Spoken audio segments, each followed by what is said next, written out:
Everybody, coming at you from Just Keep Parenting. Thanks for joining us today. I was visiting with somebody and decided to take a break this week as we get ready for school so we can talk about some of my favorite things that I have in the classroom that can help teachers, children, and parents. So the first thing is make it a great day, right? It's just mindset. Talking about mindset, helping your child be able to have a growth mindset rather than a closed mindset. And then this is what we talk about a lot. The red one, that's survival state, right? That's the brainstem.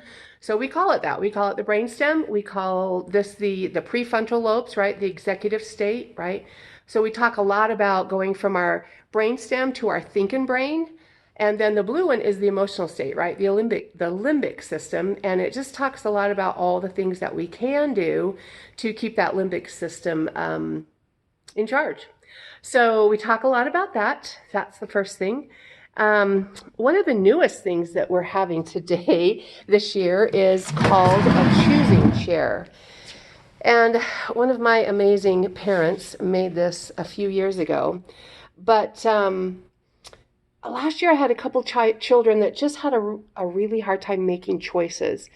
And so, I'd walk around and we'd see all the discovery choices.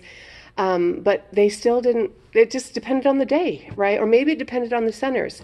But sometimes they would sit in their cubbies over there and kind of watch. And so I thought, you know what? I need to take that information and make use of it. So I have this chair that I use for question of the day, but we're going to make a choosing chair this year so that I can put it like over here by the garbage, so they can see all the centers when they come in for discovery time. And then they can sit there for 2 minutes. So I have a 2-minute sand timer that at the end of those 2 minutes, then they'll need to make a choice. So hoping that will help some of those kids with that idea.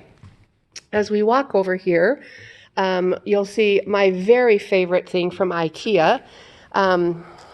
Those of you who are a little on the older side may recognize these as Mork and Mindy chairs. But they are our alone time chairs. I'm not a big believer in timeout, but I am a big believer in having a place for children to go when they are needing some alone time, some de-stimulation, right? And so a few years ago, I would find them sitting in their cubbies when they needed that time. And I thought, I got to tap into that. So found these at Ikea. They were fairly cheap, like $30 at the time. But the kids love them. And rarely do I say to them, you need to go sit in the alone time chair. I will question them and say, would some alone time be good for you right now? So they'll get that and they'll go in here. We have these cool pillows as well that have worked out to be really great tools for them when they are in their brainstem, right? And so these are those pillows that you see a lot of the shirts where they change the sequins, right? They change the color. So that has been a really fun find recently. I just found that on Amazon. We have creams from Conscious Discipline, right? So we have Cranky Cream, we have Focus Cream, we have Nervous Cream, we have Boo Boo Cream, and we have Disappointment Cream. The Disappointment Cream was new last year. So these are creams that just help kids be able to better self-regulate, right? So this is our We Care area over here. So at the beginning of the year, we talk about this. I've had parents that have used these things at home, and sometimes there again, as I say to the children, could you use some cream? Because it looks like you're kind of nervous right now, or gee, you really sound disappointed because you didn't get a turn today. So you could go get some disappointment cream and see if that might help.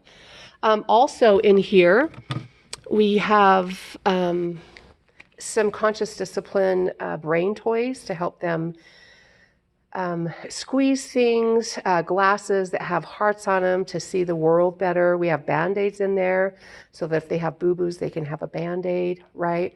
It's just amazing to watch this in action because the kids actually do start to say, well, do you need some focus cream? And they'll come over and get the focus cream, right? But these are the five things that we do. We state the emotion, right? I'm sad.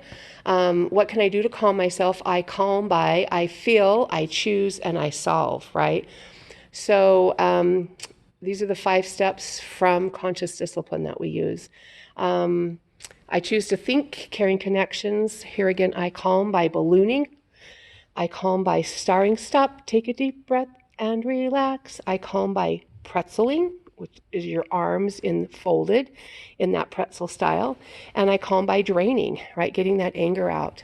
So anyway, just some things here in the caring area that we use. We always have fun hugging toys, hugging animals when they are sad, when they are angry, that they can use for that. The caterpillar has been a big hit.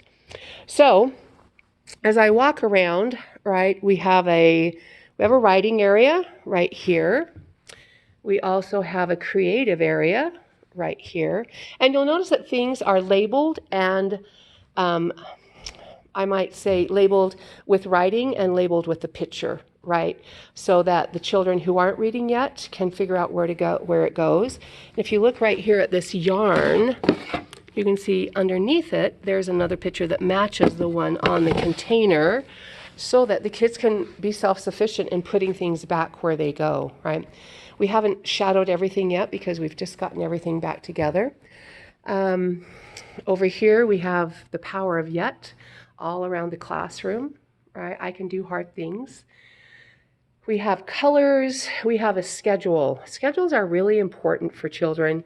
I started using a schedule when I had some kids on the autism spectrum, but what I have found out that typical developing kids also need that daily schedule, right? So we have an arrow there that the children move down. This has worked at home as well as at school. So being able to move it, right, so that they can feel it and see where we are. I'm a big Bluey fan, so we have Bluey and Bingo this year, new additions. Helpers. Another thing that conscious discipline talks about is making sure that all children have a job. And I was one of those believers that we just needed to have 5 or 6 jobs at home or here, right? And this way each child has a job and it doesn't change but every 2 or 3 weeks. So they get used to what that job is so that it's not just one day, but it's actually there for a while, okay? I use a lot of music in my classroom, so we have that. We have a weather helper, right, to decide what we need to wear today. These are my next favorite, next to the Ikea chairs. These are my next favorite. We have 2-minute timers back at the table so that when they can finish things, they have 2 minutes. But you can see here we have 1 minute, we have 3 minutes, 10 minutes, and 5-minute timers. And seriously, these solve so many problems. The kids will come and get them and say, okay, you have this for 10 minutes and then it's my turn for 10 minutes, right? So once they recognize the tools that they have in the classroom, I'm always amazed at how they solve problems with the timers.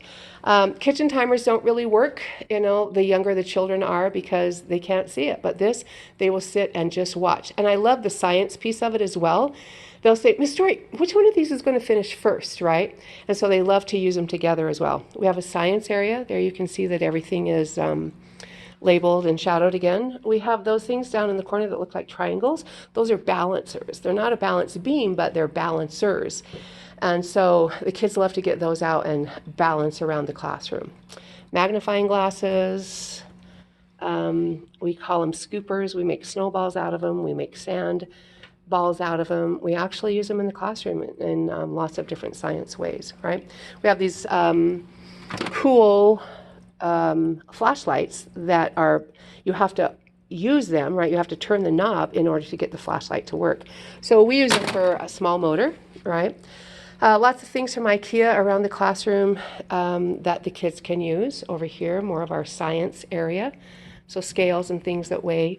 We have lettuce spinners down there that we use for art, and we also use, the kids love to put these things that they weigh, they love to put them down there and then just spin. So there again, it's another motor idea that is all about play, right?